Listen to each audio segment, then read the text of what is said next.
Welcome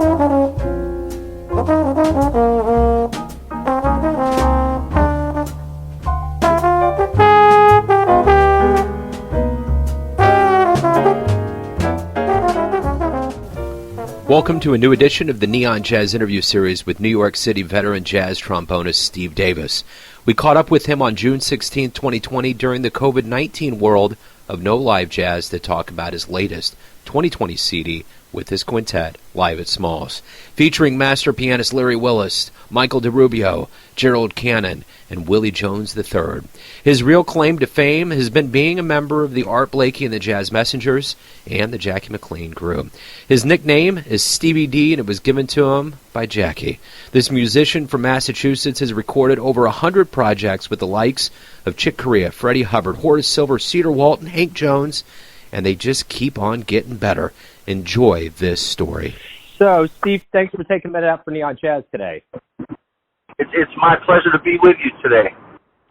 So, when I kind of started doing these interviews during the COVID-19, it was just a pandemic, and now we've turned into something much, much more. So, where are you located, and how's everything going in your part of the world? Yeah, thank you for asking. And I'm in Stamford, Connecticut, which is close to Westchester County, about 40 minutes northeast of New York City. And I've lived in Connecticut for a long time. I lived in Hartford for many years, and I still teach up there at the Jackie McLean Institute of Jazz at the Hart School, University of Hartford. But most of my work, performing-wise, is in New York and, of course, on the road. And so, yeah, I mean, but the last, 3 months, been right here in Connecticut, Stamford, New Haven, Hartford, and in and out of New York a little bit. And yeah, I mean, it's an incredible time that we're living through, very important time.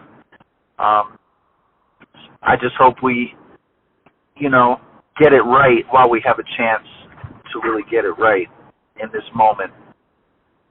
That's well said. Yeah, I agree. I think there's a lot of intersections of things that are going on right now that should have been addressed, and I think the big thing is during this pandemic, there's no distractions. This is 100% life, and it's just time to time to take care of it. But I guess there's probably quite a special quality to an album coming out during the pandemic. I heard a musician mention this, and I never really thought about it, but it makes sense. But I think something that's live, something that's Smalls, something that is celebrating something that we've all collectively been away from for months now. This has to feel good to have this come out, I would think. Yeah, I mean, when we first recorded that record, it was 2009, I believe. I mean, we're talking about my Live at Smalls record, right? Yes. Yeah. So, it's kind of going back in the archives, but at the same time, Spike has, soldiered on so nobly and bravely in New York, and in the last couple weeks, a lot of the great New York musicians have been playing in the club and doing live feeds, which is wonderful, and, for no audience, of course, but an online audience, and everyone's been very appreciative of all of those efforts and performances. And I'm very proud of my Smalls record from years ago with Mike DiRubbo on saxophone and great Larry Willis at the piano, and they're all great musicians. Gerald on bass and Willie Jones III on drums, and it's one of the favorite recordings I've ever been involved with.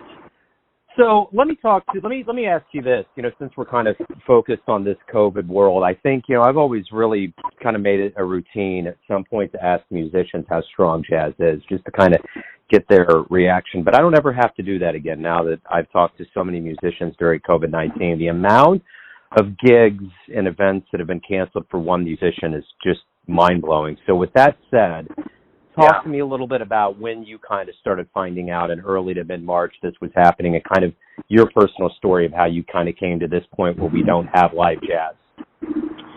Yeah, it was, in fact, I played at Mesro, Spike's other club, a wonderful piano bar, with my son, Tony Davis, who's a wonderful guitarist, and John Weber, a great bassist. And we played on the 12th and 13th of March. Or I think, no, it was the 11th and 12th. And Friday the 13th was the day everything stopped, at least in New York, where everything kind of went into lockdown. So it was very sudden. And then, you know, as things unfurled from there, it became obvious that, you know, none of us were going to be playing anywhere anytime soon.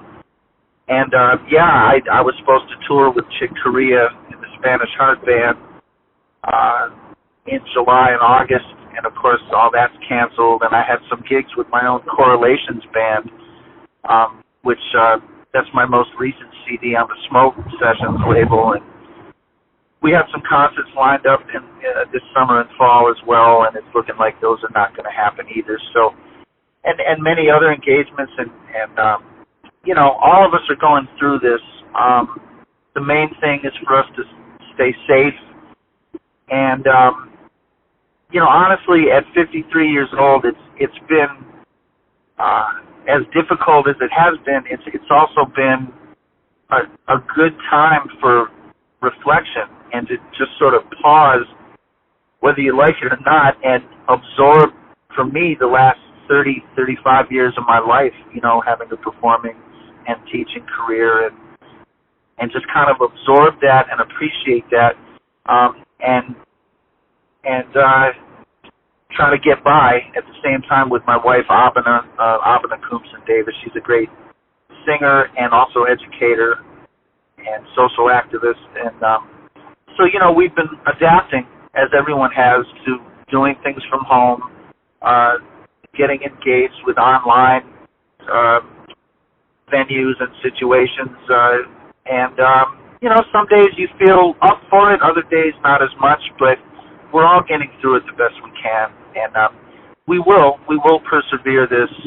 And the COVID-19, and of course, as far as Black Lives Matter, I think it was, I don't know, I think you hit on it earlier, that the fact that we had been in this quarantine situation for a few months, and then all these horrible police brutality situations kept happening, bing, bing, bing, and it was kind of like the perfect storm by the time the George Floyd murder took place in Minneapolis, and for all of us to see, horrible as it is, that was it. People have had it. They've had it with the Trump administration. It's all of it. People want justice, and it's very heartening to see so many white people really leading the way in some cases in terms of demonstrating and being allies and anti-racist and really stepping up to the plate. Should have happened a long time ago, but we're here now, and I'm holding on to my optimism that 2020 could in fact wind up being an absolutely, it's such an important year, and that history will be very kind to 2020, as hard and tragic as it's been.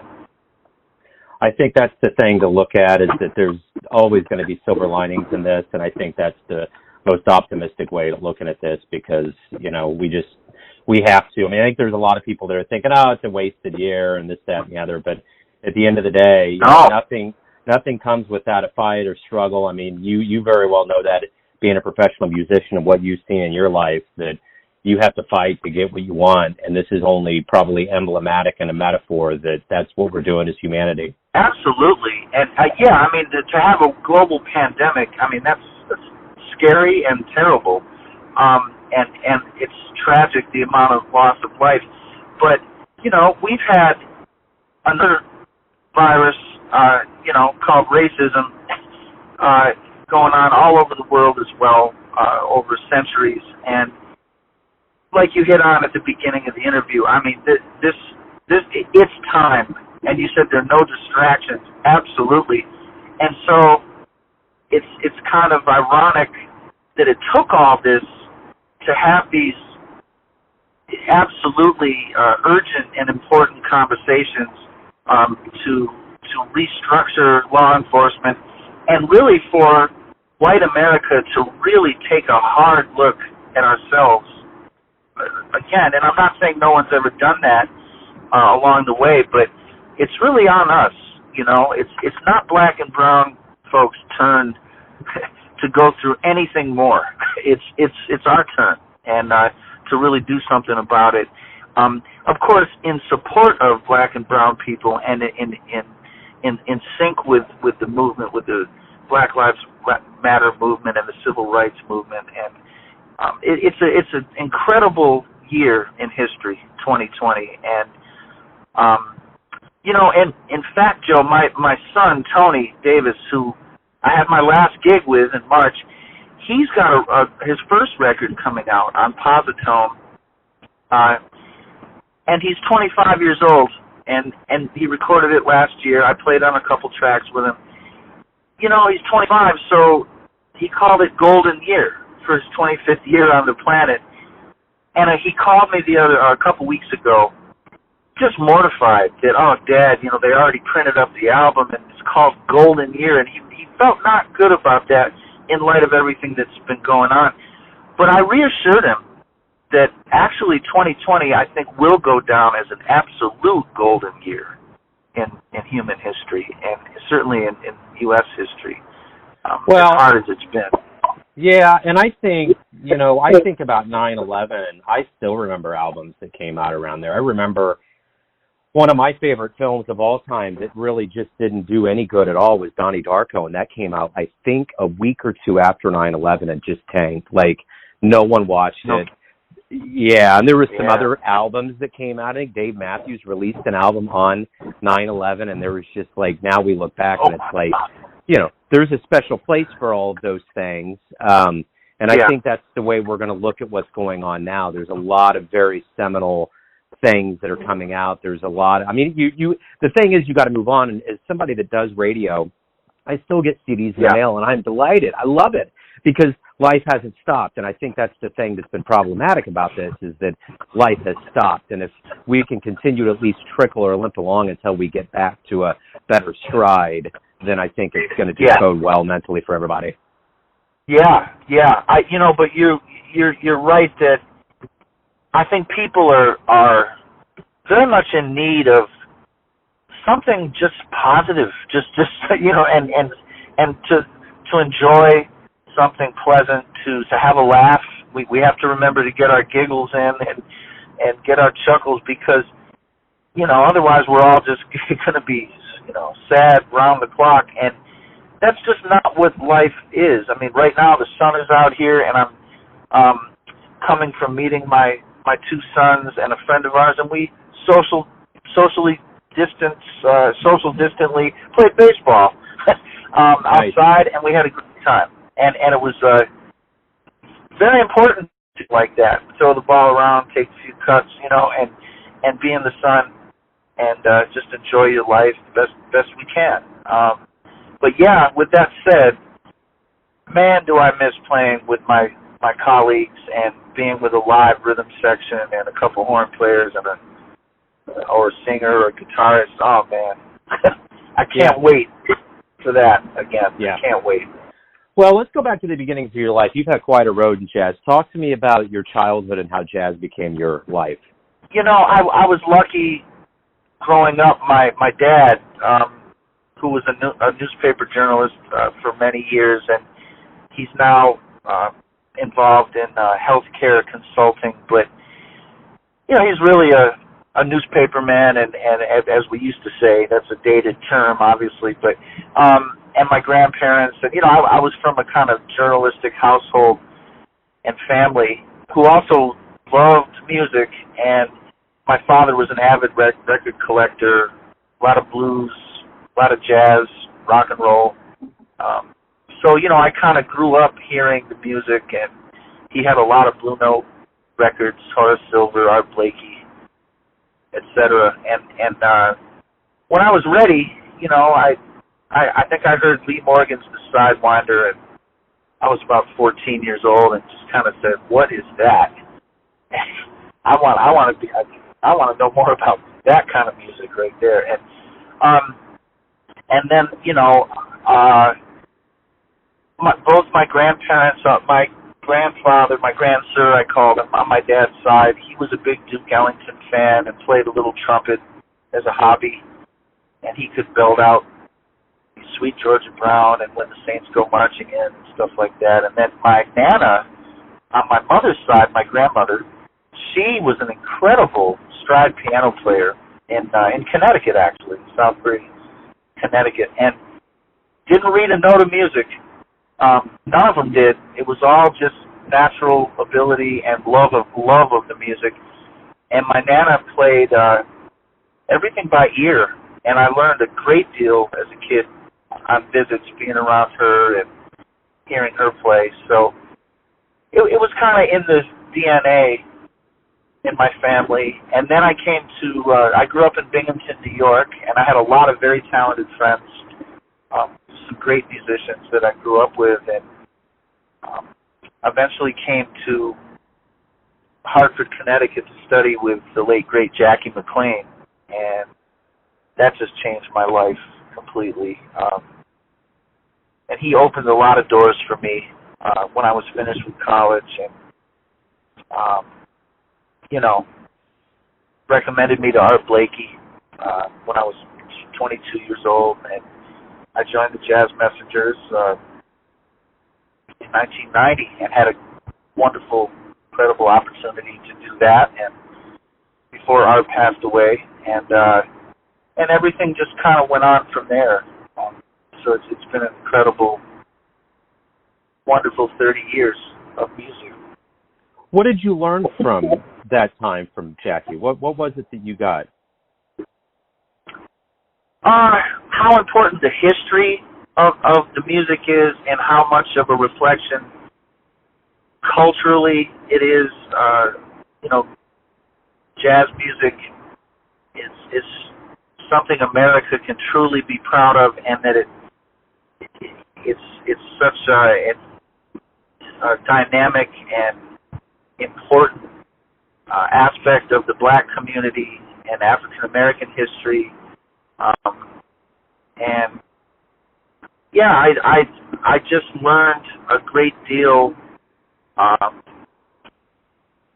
about the history of the music, and then of course when it gets up to the bebop era, and Jackie McLean was right there. He grew up in New York City, and he learned from Bud Powell and Charlie Parker and Miles Davis and so on, and he made you feel like you were there, So, and then eventually to play in his band, I gained a real sense of how urgent the music is.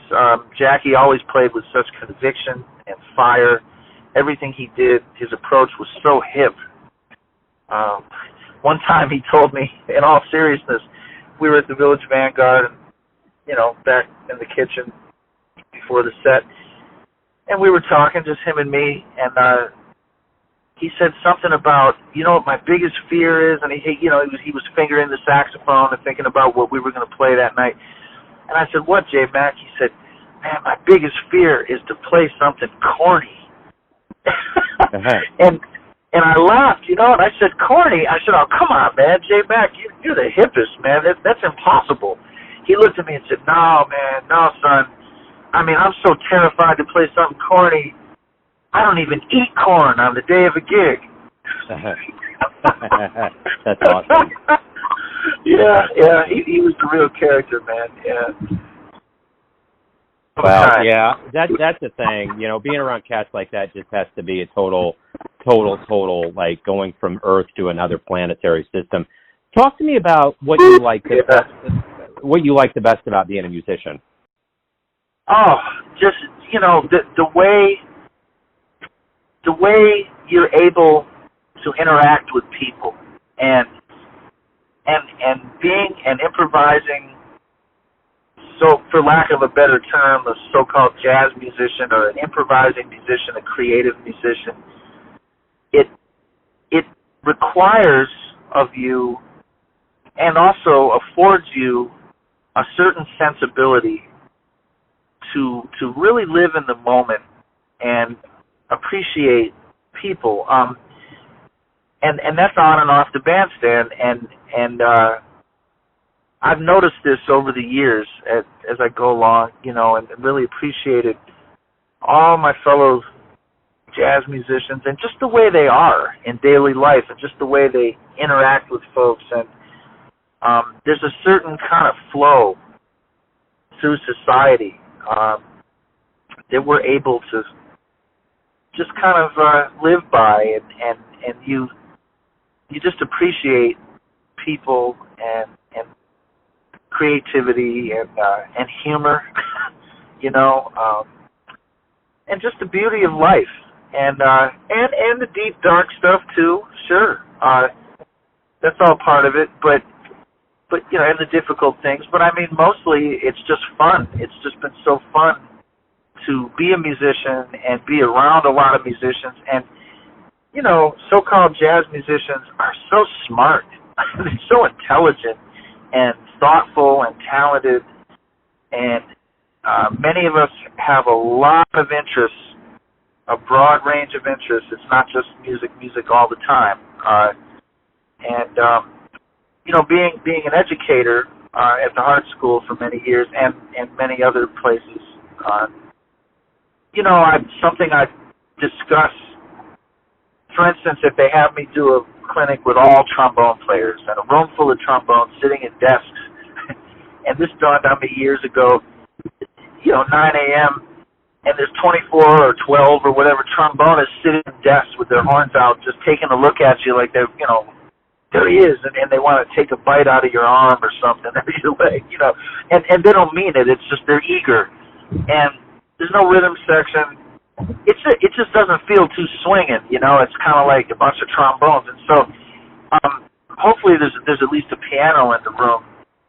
But a talk that I always have with the students is, you're a human being every day of your life, at least hopefully, unless you're some kind of alien. And so the type of person you are is going to have more to do with how you sound and how you play than anything else, than all the technique and study and theory and all of that. And then secondly, are you walking, talking music 24/7 without the horn in your hands?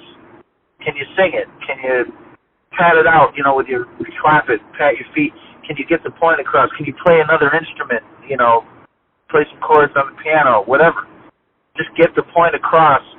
And then third, and then I'll get my horn out, Old Faithful, my Courtois. I've been playing it for 31 years, and I'll say, we all love this beautiful piece of metal called the slide trombone. Isn't it great? And then we get into trombone stuff, but I want them to have 1 and 2 first. Trombone's third. And a lot of them kind of look at you like a dog that hears a real high pitch, like, huh? And they cock their head like, what's he talking about? But, I've had students thank me for that later. And I think they'll be better musicians. Hopefully we all will because of it. It's interesting. There's a couple things I wanted to play off of. I always hear musicians talk about just what great people jazz musicians are. And I've been blown away. I've been around a long time. I've done a lot of trades in my life. And I fell into radio probably back in 2011. I originally got in because I was covering sports broadcasting, and I just couldn't do it. It was just, there was too much. It was just, I'm not going to bag on it, but it was just one of those things where it just did not. I was gonna get too many ulcers at a young age for not enough pay and not enough payout. Yeah. So I stepped away, and I ran into somebody in a serendipitous moment. He had a studio full of old equipment, said, come on in, bring a script, and I picked jazz, and I've been doing it since 2011. This week will be my 652nd episode, and I've never met a finer, more intelligent, tenacious group of people than jazz musicians. You guys are all humble. You're overly talented. You're gracious. And it's been really good all these years to talk to you guys. And when I started this, my whole goal was I don't want to read about jazz. I don't want to go through the history book. I want you guys to tell me. I want you to talk to me about Jackie. I want you to talk to me about what you feel. You know what I'm saying? And it's in your words. Yeah. Like, you know, when I put you guys on the show, I put your quotes in there. You're the ones that are you're the authors of this jazz music. So, and I also have a very fond place in my heart for the trombone. It's one of those brass instruments that doesn't have like set things, like note, you know, like buttons and things on it. It's like you slide. You pick where you want to go. Yeah. And it can be a slight parsec different from somebody else. And I've really respected seeing that live. I mean, I remember seeing Delfeo Marsalis down at the Blue Room and some other cats. And when they get that trombone up, it's just, it's beautiful to watch that thing work, you know. So I have a lot of admiration for it. Joe, that's so cool. And I'm an avid sports fan too, but you know, I hear you, and I think your story is wonderful. And you know, I've had people joke with me, and because you know I love baseball, basketball, probably my two favorites. Yeah, definitely baseball number one, and you know, and the pianist Larry Willis, who we lost last fall at the age of 76, and he was a very dear friend and mentor and collaborator for many years. And he, you know, he's on the Live at Smalls record, and Spike Wilner was so eager to have him come and play the club, and he knew that I had played with him quite a bit at that point, and it worked out beautifully. And then we played there regularly and at Mesro for about a decade after that until Larry left the planet. And so there are a lot of great memories. But Larry, he's a perfect example of somebody who can just expound on such a number of topics. And then when he and I discovered we were both avid baseball and basketball fans, it was on and popping, man. Like every time we talked about sports longer than we talked about anything else. And you know, I could go on, but we could do a whole show. Maybe someday we could, about Larry Willis and how special he was. And I'm so proud of the Live at Smalls date with him and Gerald Cannon and Willie Jones in the rhythm section, because that was Roy Hargrove's rhythm section back in the late 90s, early 2000s. And I was playing with Chick Corea and Origin in those days. So we used to crisscross on the road in Europe, around the States, wherever we were. And you know, I was having a ball with Origin. It was great. But, you know, I'd hear Roy's band too. And I knew Larry a little bit, and I knew all the musicians, but I hadn't really played with Larry yet, and you know, it was a real dream come true to do that, and then to do that record years later, and then have Mike DiRubbo, the great alto saxophonist, and he's another Jackie McLean protege, and dear friend of mine from Connecticut, and he played great on that date, and special record, great memories. Yeah, it sounds like it, man. And that's the thing, you know, these jazz conversations could go in such a myriad of different ways, and they could be voluminous. But yeah, I had to just assume that Larry was a wonderful person to be around. And that's the thing that always gets me. I love talking to musicians about older musicians. Yeah, you know, musicians are wonderful storytellers for sure, and great jokesters. And you know, we recently lost the great Jimmy Heath, and I had the, you know, unbelievable fortune to play with him for many years with the Dizzy Gillespie All-Star Big Band and small groups, and then with Jimmy Heath's Big Band. Yeah, he always had just a very witty, sort of keen take on things, and was famous for dubbing many a musician with pretty hilarious nicknames. There's a great book he wrote about his life called "I Walked Giants," and in the back of the book, there's just an index of jazz musicians, well-known musicians, and the names that Jimmy Heath had given, nicknames he'd given each of us over the years. It's just pretty incredible. That is wonderful. And one of them, Jimmy was great. In fact, he died just last fall, and it's hard to believe he's gone, but just recently, and but up until a year ago or so, he was still playing at 91, 92, and I think he was 93 when he died.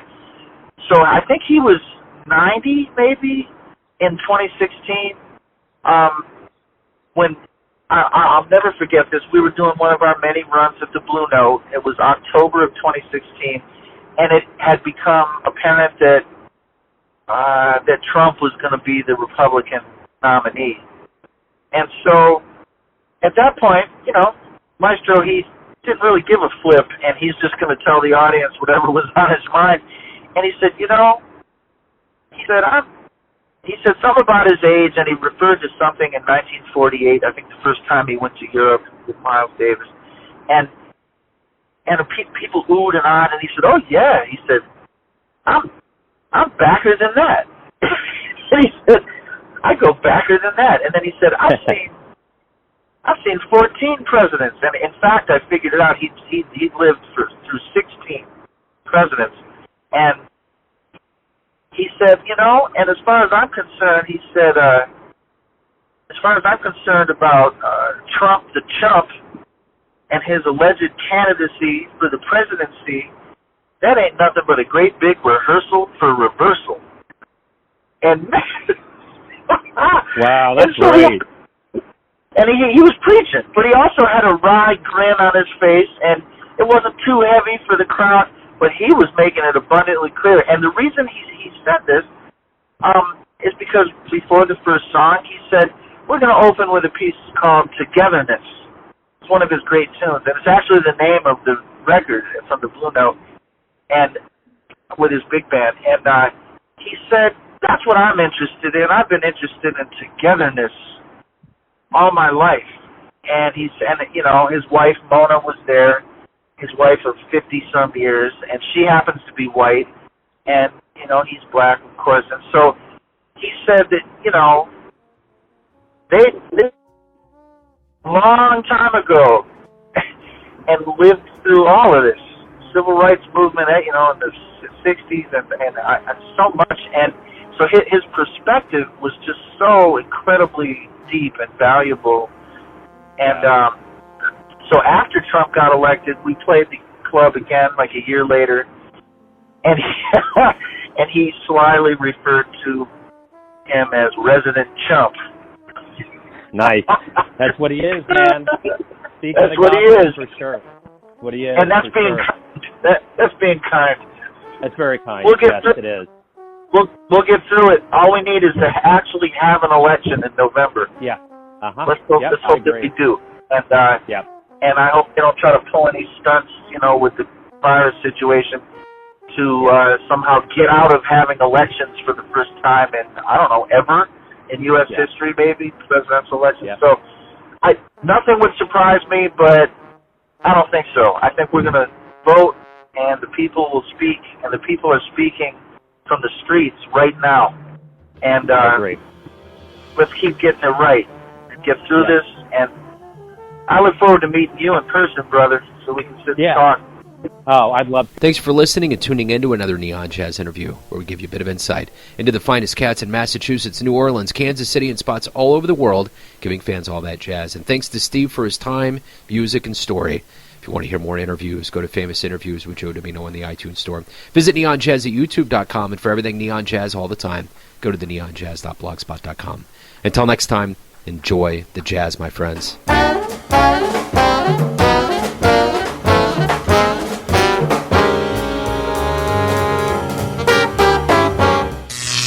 Neon Jazz.